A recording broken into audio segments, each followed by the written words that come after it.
Doctor சொன்ன மாதிரியே அத்தைய கூட்டிட்டு வந்துட்டாங்க. அம்மா வர வேண்டியவங்கள வந்துட்டாங்களம்மா? வந்துட்டா சாமி. சரிம்மா நான் ஆரம்பிச்சிடுறேம்மா.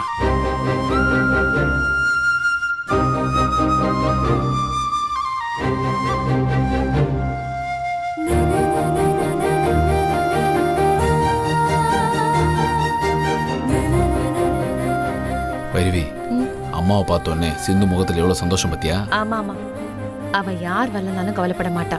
அவளுக்கு அன்னபூர்ணியத்தை வந்தா மட்டும் போதும். ஏன்னா அவங்க மேல அவ அவ்வளவு மரியாதை வச்சிருக்கா.